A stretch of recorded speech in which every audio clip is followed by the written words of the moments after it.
This is in-depth analysis. Don't be carried away by the razzmatazz of the political parties and their spokespersons. Not be intimidated by the violence of the various political supporters. Stand with your candidate even if you are standing alone. And don't make unnecessary enemies for yourselves. Because there will always be life after 2023. Don't say I didn't tell you. Don't let Nigerian politics happen to you, because nobody is as inconsistent as the average Nigerian politicians. Remember, people died in Osun years ago supporting Aregbesola against Oyinlola. But when Oyinlola joined APC, the families of those that died were left to mourn their dead. So borrow yourself a brain. Don't die in their fight in 2023. My principal, Festus Keyamo, was a shining example to some of us. Strong critic of anti-democratic forces. But today, my bros is trying to defend everything he once fought against. I know qualms about it. As you know, Nigeria politics happened to him. My Egbon, Big Egbon Oshomole, was a strong labor leader who fought against oppressive government forces. But unfortunately today, he's among the government forces oppressing workers with hunger and ASU with no work, no pay. My dear, may Nigeria politics not happen to you like that. Remember, Godswill Akpabio was in PDP for 19 years, asking party leaders to come take 1 million naira for Mr. Biggs, their common governor. But when he moved to APC in 2018, he suddenly informed us that PDP destroyed the country. You see, once Nigeria politics happen to you, you lose your senses. I don't even want to talk about Femi Fani-Kayode, as his notoriety for political prostitution has been taken judicial notice of by everybody, including you. Nigeria politics didn't happen to him. In fact, nothing happened to Nigeria politics. Tinubu joined AD, became a governor, abandoned them and formed AC, metamorphosed into ACN, and subsequently formed an alliance with strange bedfellows to form APC. Went around the country selling Buhari as a warlord and messiah that will solve the structural, economic, and security deformity of Nigeria. Today, you and I couldn't even go to the village for Christmas because of insecurity. And yeah, recently they can kidnap some people from train also. Yet today he's campaigning to build on the achievement of Buhari. I want to ask, which achievement? Banditry, hunger, kidnapping, general insecurity or poverty? I leave you to answer that. That is if Nigerian politics never happened to you. Godwin Obaseki and his deputy Philip Shabu were in APC from inception, only to move into PDP. And today we open their mouth to criticize APC and the people. When Nigeria don't happen to, go they defend and clap for them. Continue. How about Daniel Buala, my learned colleague? Until a few months ago, was a strong supporter of Buhari and APC. And today, he's speaking for PDP and criticizing the APC he was once speaking for just a few days ago. How else can you describe Nigeria politics happening to someone? Dino Melaye was in PDP, moved to APC, campaigned vigorously for Buhari until he jumped from a moving vehicle into PDP, remember? And today, he's unapologetic one of the promoters of PDP candidate Atiku. And you say these are not the principalities, demons, and power.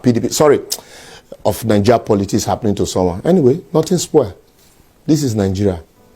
Atiku was in PDP, moved to ACN, from there back to PDP and to APC, and now PDP. And all the while, rather than fight for restructuring of the country while he was there, he was busy selling and acquiring national assets that haven't worked since then. And today, he's promising you and I to restructure Nigeria and privatize NNPC, maybe to his friends. And you are clapping. You can call it Nigerian brand of politics, but I call it Nigerian politics has happened to you. How about Kenneth Okonkwo, Andy of living in bondage? He once promised us that Buhari was a messiah to lift us out of our bondage when Andy, he was in APC.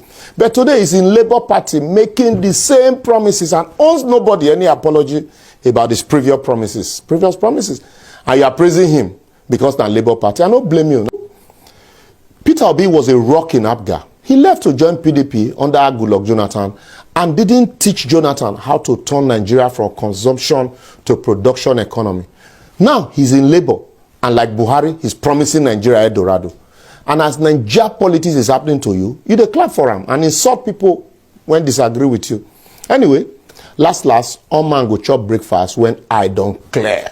As Buhari and APC promised much more than this in 2015. Obasanjo endorsed Yar'Adua in 2007. In 2011, he endorsed Goodluck Jonathan. 2015, he endorsed Buhari. Then in 2019, he endorsed Atiku. And today, 2023, he has endorsed Peter Obi, as his right anyway. Una the fight on herself over the matter. As if all his previous endorsements don't make Nigeria better. I swear, once Nigeria politics happen to you, even the devil will envy your misbehavior. Plenty consistent inconsistencies in our politics, and we close our eyes to them as we shout and call on God daily to come do for us that which has empowered us to do for ourselves. I will therefore advocate, for as long as we keep allowing Nigeria brand of politics to happen to all of us, we'll continue to tolerate these types of inconsistent actors in our political systems while doing the same thing from different political platforms, setting and operating under the same set of rules, laws, orientation, and mindset, and expecting something different. Well, even if I reject it for you, have you rejected it for yourself? According to Chief Afe Babalola, no amount of endorsement, political jumpology, consistent inconsistencies, promises of Eldorado will take Nigeria out of the wood if the structural constitutional deformity of Nigeria is not fixed or changed. And I completely agree with him. Yet, as usual, all the political parties are afraid to discuss this for fear of incurring the wrath of our principalities.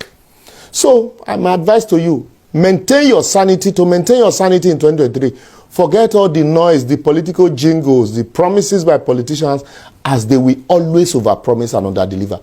Ask yourself the basic burning question. What are the indicators, indices, possibilities, and precedent on ground that points to the achievement of these plenty promises by the various political parties? This is against the backdrop of the reality of our 77 trillion debt burden that will be inherited by the next government. If you can answer that question for yourself and take your stand, Nigeria politics would happen to you in 2023. As sense will fall on you. Blessed are those who are not expectant, for they shall not be disappointed.